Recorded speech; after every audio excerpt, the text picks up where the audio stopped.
मित्रों नमस्ते। बीए भाग 2 सेमेस्टर 3 पेपर 5 काव्यामृत, जिसमें हम जो है वो टुकड़ों जी की कविता देख रहे थे। दूसरी कविता का थोड़ा सा अंश बचा है, जिसे देखकर हम टुकड़ों जी की कविता को यहाँ आज विराम देने वाले हैं। एक राष्ट्रभक्त कवि और राष्ट्र संत कवि के रूप में टुकड़ों जी की ख्याति अपार है, और उनके साहित्य से ही इसी बात का पता चलता है कि टुकड़ों जी एक समाज सुधारक है, मानवतावादी है, समतावादी है, राष्ट्र प्रेमी है, ग्राम सुधारक है, राष्ट्रीय एकता के पुजारी है, नशाबंदी शराबखोरी के खिलाफ आंदोलन उन्होंने किया था, व्यसन निर्मूलन के प्रणेता है। ऐसे कई टुकड़ों जी के चरित्र के कई पहलू हैं जिन्हें हमने पढ़े हुए पाठ्यांश में देखा है। अब जो थोड़ा सा हिस्सा इसका बचा है उसे आज हम जो है वो पूरा करने वाले हैं। वह हिंदू, वह मुसलमान, वह है जैन ईसाई, चाहे रहने दो कोई, सब मिल सुख से खाओ पियो। हम जो मन में भेद रखते हैं कि मैं हिंदू हूँ, ये मुसलमान है, ये ईसाई है, ये जैन है, ये बौद्ध है, तो राष्ट्रीय एकता की राह पर ये सबसे बड़ा अवरोध पैदा करता है धर्म। और इसी धर्म भेद को लेकर टुकड़ों जी ने अपनी बात रखते समय हुए कहा है कि हमें लोगों की ओर देखने की हमारी जो आदत है वो धर्म देखकर हम जो है लोगों के चरित्र का पता लगाते हैं, ये गलत बात है। यह टुकड़ों जी की मान्यता है। इसलिए हम जिस भूमि पर रहते हैं, जिस भारत में हम पैदा हुए हैं, उस भारत में अनेकों धर्म है, अनेकों पंथ है, अनेकों जातियां हैं। हम सबको भारत माता की सेवा करने के लिए अपने अपने अंदरूनी मतभेद जो है उनको मिटाने हैं, और जो है इस राष्ट्र के उत्थान में, इस राष्ट्र की प्रगति के लिए, इसके विकास के लिए हमें अपना जितना संभव हो सके उतना योगदान देना है। तो ये सबसे बड़ी बात टुकड़ों जी ने यहाँ स्पष्ट करते हुए कहा है कि हमें आज सर्वाधिक ज़रूरत है राष्ट्रीय एकता की, और उसके लिए जो है वो हमें इस देश को समृद्ध बनाना है, बलवान बनाना है, और हमें ही इस देश को आगे भविष्य की ओर लेकर जाना है, क्योंकि इतने प्रयासों से मिली हुई आज़ादी दोबारा खत्म न हो और फिर एक बार हमें गुलाम बनने का जो है वह धोखा उत्पन्न न हो। इसलिए उन्होंने धर्मभेद मिटाने की बात की है। दुर्भाग्य से आज हम देखते हैं कि हमारे समाज में जो है जो ब्रिटिशों ने एक पॉलिसी चलाई थी डिवाइड एंड रूल, तो उसी प्रकार से आज का वातावरण है। हम धर्मों को अधिक महत्व देते हैं और इंसानियत को जो है वह भूलते जा रहे हैं। इस बात का टुकड़ों जी को दुख है, इसलिए उन्होंने इस बात को हमारे सामने प्रस्तुत किया है। मैं साहब मैं देशभक्त हूँ, यह अभिमान हटाओ, हम सब सेवक विनय से बोलो, सीधा काम चलाओ। आमतौर पर एक आदमी के दिमाग में एक बड़ी खुरापत भरी रहती है कि लोग आदमी को नहीं बुलाते, उसके कुर्सी को बुलाते हैं, उसके ओहदे को बुलाते हैं, उसके सामाजिक स्थान को बुलाते हैं। मैं साहब हूँ, मैं देशभक्त हूँ। एक लोगों के मन में एक इस प्रकार से एक अवधारणा बनी थी उस समय, जिस समय टुकड़ों जी ये कविता लिख रहे थे। लोगों में इस प्रकार से अवधारणा थी कि लोग ये सोच के चलते थे कि मैं बड़ा लाट साहब हूँ, बड़ा तीसमार खां हूँ, और मैं ही सच्चा देशभक्त हूँ। मैंने इस देश के आज़ादी के आंदोलन में हिस्सा लेकर अपने जीवन के कई सुनहरे साल जेल की 4 दीवारी में बिताए हैं। अर्थात हमारा देश एक रात में आज़ाद नहीं हुआ, उसके लिए बहुत सारे लोगों ने अपना अपना योगदान दिया है, और इसी योगदान के बलबूते हम आज़ाद हुए हैं। कवि कहना चाहता है हम सब सेवक विनय से बोलो, सीधा काम चलाओ। मैं साहब नहीं हूँ, मैं देशभक्त नहीं हूँ, मैं इस देश का सेवक हूँ। और जब मैं इस देश का सेवक हूँ तो मेरा काम क्या बनता है? तो सेवा भाव करना, करना, समाज में सेवा भाव बढ़ाना।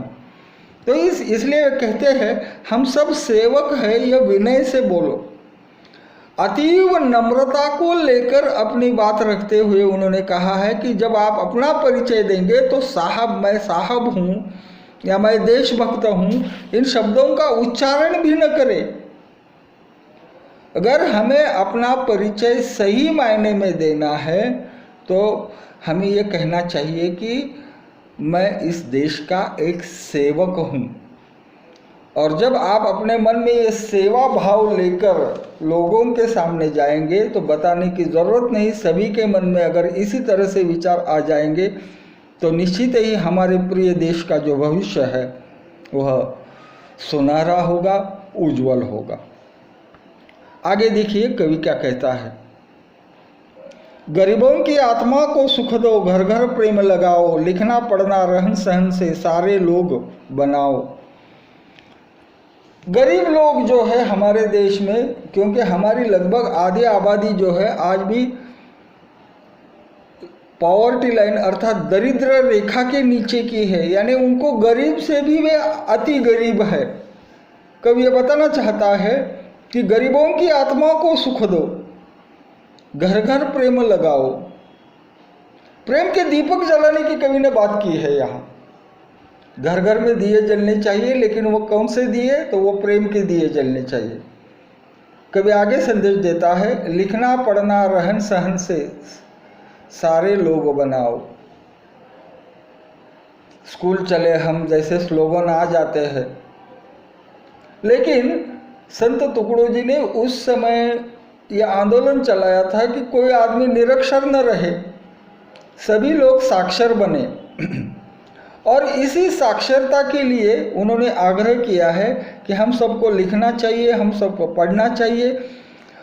जब आप पढ़े लिखे होंगे आपके रहन सहन का स्तर जो है अपने आप ऊंचा हो जाएगा, और एक आदमी, दो आदमी, तीन आदमी, और देखते देखते सारा समाज जो है वह ऊपर उठ जाएगा। यह कवि की मान्यता है। तो इस प्रकार से कवि ने इन पंक्तियों के द्वारा जो है पढ़ाई लिखाई या पढ़ाई और लेखन के महत्व को जो है वो यहाँ स्पष्ट किया है। अंतिम हिस्सा, लाखों पंथ महंत सब मिल, देश में चित्त लगाओ, टुकड़ा दास कहे तब ही यह राम राज्य कहलाओ। हमारे देश में लाखों पंथ है, लाखों मठ है, उनके उतने ही महंत है, मठाधीश है। इन सब ने क्या करना चाहिए? तो देश में चित्त लगाओ। अब भगवान की आराधना बहुत हुई। देखिए कितना मार्मिक विचार कवि ने स्पष्ट किया है कि अब भगवान की आराधना बहुत हुई, अब हमारा ध्यान जो है हमें देश की ओर लगाना है। अक्सर हम देखते हैं कि हमारे देश में अनेक धर्म है, उनके अनेक स्थान है, कुछ पूजा के स्थान है, कुछ प्रार्थना के स्थान है। तो वहाँ के मठाधीश क्या करते हैं, यह भी एक अनुसंधान की विषय वस्तु है। इन मठों के महंतों ने या इन लोगों ने जो महंत की गद्दी पर बैठे हैं, उन लोगों ने समाज के लिए क्या काम किया। और इसी बात को लेकर कवि कहता है कि इन सब को अब भगवान की आराधना करते हुए राष्ट्र देवता की आराधना करनी है। राष्ट्र को सर्वोपरि मानकर इस राष्ट्र को हमें आगे ले जाना है। टुकड़ा दास कहे तब ही यह राम राज्य कहलाओ। हमारे राष्ट्रपिता ने, गांधी ने जो है वह राम राज्य का स्वप्न देखा था कि हिंदुस्तान जिस दिन आज़ाद हो जाएगा उसके बाद हम सभी लोग जो है वो अच्छा कारोबार करेंगे, हमारे राष्ट्र के नेता। और यह देश, जैसे महर्षि वाल्मीकि ने राम कथा में अपने लिखा है, रामायण में लिखा है कि भगवान राम के राज्य में कोई भी ऐसा आदमी नहीं था कि जिसे कोई दुख हो।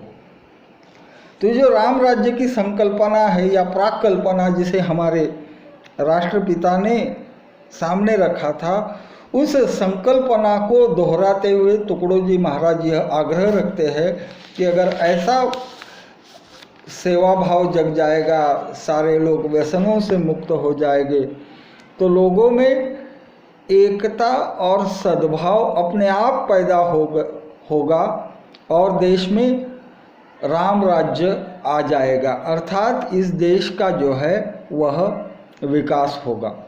तो इस प्रकार से इन पदों के द्वारा टुकड़ोजी महाराज की अवधारणा को समझते हुए हमने इस बात को यहाँ देखा है कि टुकड़ोजी के अनेक रूप है, समाज सुधारक है, राष्ट्रभक्त है, व्यसन मुक्ति के प्रणेता है, एक अच्छे कवि है, रचनाकार है, कीर्तनकार है, और इन सब से आगे चलकर वे एक ऐसे कवि है कि जिनके मन में इस देश का भविष्य स्वर्णिम होना चाहिए, सुनहरा होना चाहिए, यह आकांक्षा है। और इसी बात को लेकर जो है वो टुकड़ोजी ने अपनी बात यहाँ स्पष्ट की है।